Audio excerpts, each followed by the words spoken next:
Hello friends, welcome back to my channel health tips Banga. তো বন্ধুরা, আজকে দেখাবো এফ কিট ট্যাবলেটটি খাবার নিয়ম নির্দেশাবলী এবং এর কি কি পার্শ্ব প্রতিক্রিয়া হয়ে থাকে। তো বন্ধুরা, এই এফ কিট ট্যাবলেট সাধারণত মহিলাদের যে গাইনোকোলজিক্যাল সমস্যা, সাদাস্রাবের মতো সাদাস্রাবের বিভিন্ন রকম সমস্যায় কিন্তু এটা ব্যবহার করা হয়। এবং এই যে ট্যাবলেটটি আছে এর কিন্তু খাবার নিয়ম কিন্তু এখানে লেখাই আছে, হিন্দি ইংলিশ কিন্তু দুটো ভাষায় কিন্তু এটা লেখা আছে। ফ্লুকোনাজল সুবহে নাস থেকে বাদ আফটার ব্রেকফাস্ট, এটা সকালে কিন্তু টিফিন করার পরে কিন্তু এটা খাবার নিয়ম।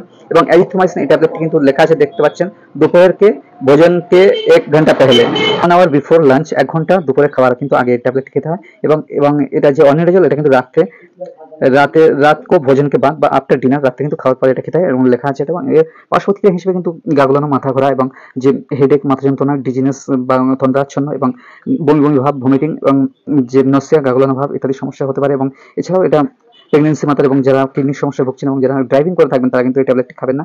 এছাড়াও সকলে কিন্তু এই ট্যাবলেটটি কিন্তু ব্যবহার করতে পারেন। তো বন্ধুরা, ভিডিওটি ভালো লাগলে অবশ্যই লাইক কমেন্ট শেয়ার করতে ভুলবেন না এবং এই চ্যানেলে নতুন হলে অবশ্যই চ্যানেলটিকে সাবস্ক্রাইব করতে ভুলবেন না। ধন্যবাদ।